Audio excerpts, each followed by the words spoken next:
Margaret's ডেকে breakfast সেরে আমরা চলে এলাম বেলতার রিসর্টে। ইতিমধ্যে এই রিসর্ট বেশ নাম করেছে তার অসাধারণ লোকেশনের জন্য। এনজিপি থেকে ডাইরেক্ট গাড়ি বুক করলে খরচ পড়বে 2500 থেকে 3000 টাকা, আর শেয়ার ক্যাবে এলে টুং রেলওয়ে স্টেশনে নেমে ক্যাব বুক করে আসা যায়। নিজেরা গাড়ি নিয়ে এলেও পার্কিংয়ের কোনো অসুবিধে হবে না।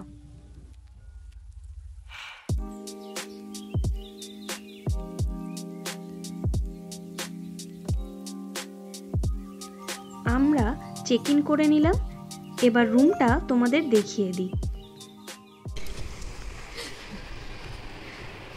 সো এই হচ্ছে আমাদের রুম। সিলিংটা পুরো উডেন।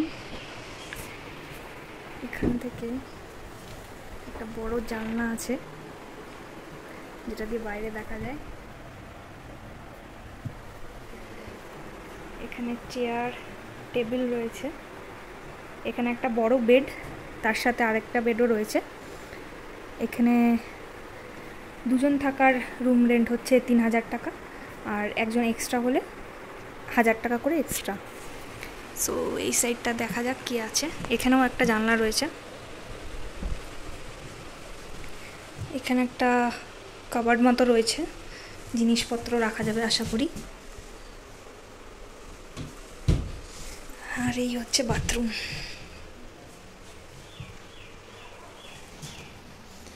গিজার রয়েছে, উইন্ডো, বেসিন সব রয়েছে।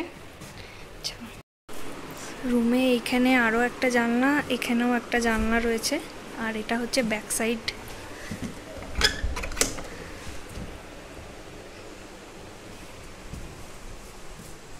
এটা খুললে পাহাড়ের অসাধারণ ভিউ।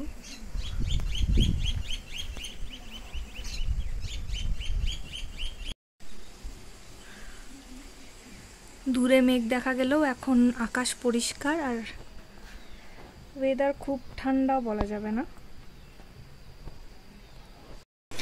এইখানেও একটা বাইরের দিকে টেবিল রয়েছে, চেয়ার দেওয়া রয়েছে। এখানে ইভিনিং স্ন্যাক্স বা কিছু এনজয় করা যেতে পারে। আর এই হচ্ছে সামনের ভিউ, আর এই দিকে হচ্ছে পুল।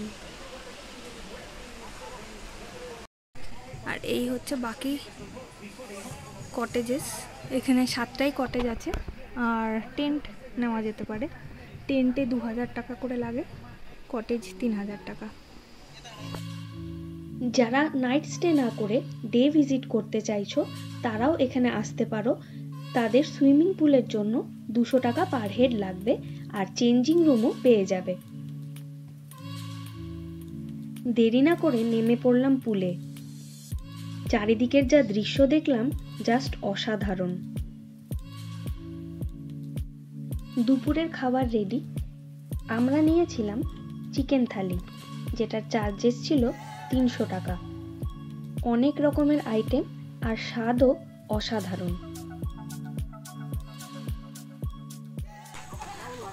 ঘড়ির কাঁটায় 4টে। আমরা যাচ্ছি একটু আশেপাশের গ্রাম এক্সপ্লোর করতে। ওয়েদার চেঞ্জ হচ্ছে, একটু ঠান্ডা বাড়ছে, আর দূরে মেঘ দেখা যাচ্ছে। তো চলো দেখা যাক। বেলতার গ্রামটা রঙিন ফুলে ঘেরা। রাস্তায় হাঁটতে হাঁটতে দেখে চোখ জুড়িয়ে আসে।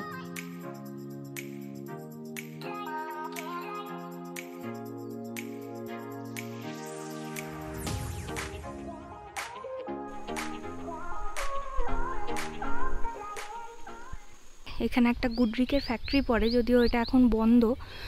এই ফ্যাক্টরিটা উপরে শিফট হয়ে গেছে। আর এইখানে একটা ছোট্ট শপ আছে, যেখান থেকে গুডরিকের চা যদি কেউ কিনতে চাও তাহলে কিনতে পারবে।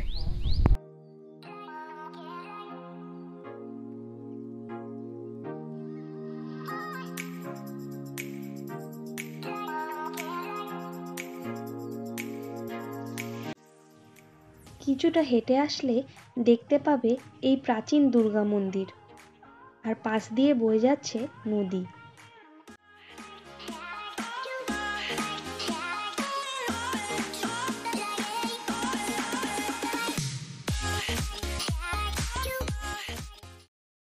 এখন বাজছে সন্ধ্যে 7:30 আর বাইরের দৃশ্যটা খানিক এইরকম।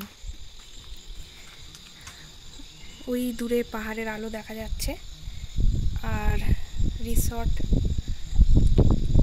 সম্পূর্ণ চুপচাপ।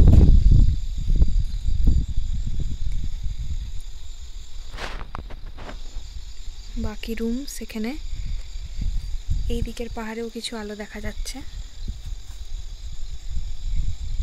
আর ঝিঝি পোকার ডাক। বেশ ঠান্ডা হাওয়া, ওয়েদার অনেকটাই অন্যরকম সকালের তুলনায়। রাতের খাবারে আমরা নিয়েছিলাম পনির বাটার মশলা আর রুটি। কোয়ান্টিটি বেশ ভালোই ছিল আর স্বাদও। এখানে রুম রেন্টের সাথে ব্রেকফাস্ট ইনক্লুডেড, বাকি খাবারগুলোর চার্জেস কিন্তু এক্সট্রা। এখন রাত 10:30 আর বেলতার রিসর্টের সামনে থেকে ভিউটা খানিকটা এইরকম।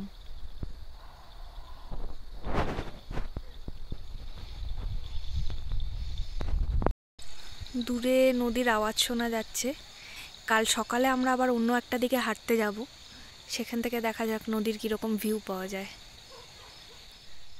গুড মর্নিং, এখন সকাল 6:30 আর বাইরের রোদটা খানিকটা এইরকম।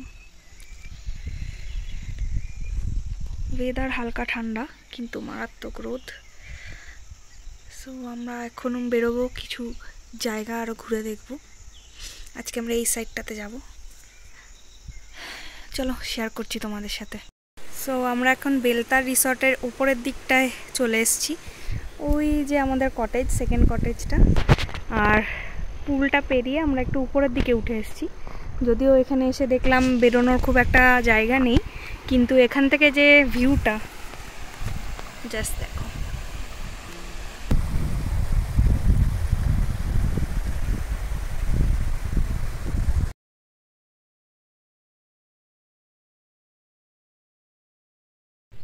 কাল আমরা এই দিকটা দিয়ে ঘুরতে গেছিলাম, ওই নদী আর ড্যামের কাছে।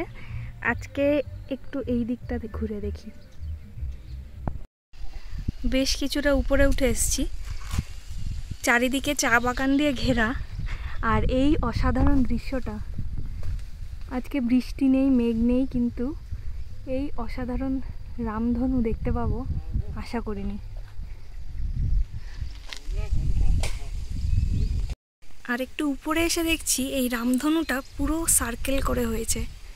জানি না ভিডিওতে কতটা আসবে, তবে আমি আমার তোলা ফটোটাও এখানে দিয়ে দেব। জাস্ট অসাধারণ লাগছে। এখন আমাদের বেলতার রিসর্ট থেকে চেক আউট করার সময়। ওয়েদার পুরোপুরি চেঞ্জ, দারুণ হাওয়া দিচ্ছে আর বৃষ্টি আসবো। ব্রেকফাস্ট সেরে ব্যাগ গোছানোর পালা। পরবর্তী ডেস্টিনেশন জানতে চোখ রাখো আমাদের চ্যানেলে। আর ভিডিওটা ভালো লাগলে অবশ্যই লাইক, শেয়ার আর সাবস্ক্রাইব করে দিও।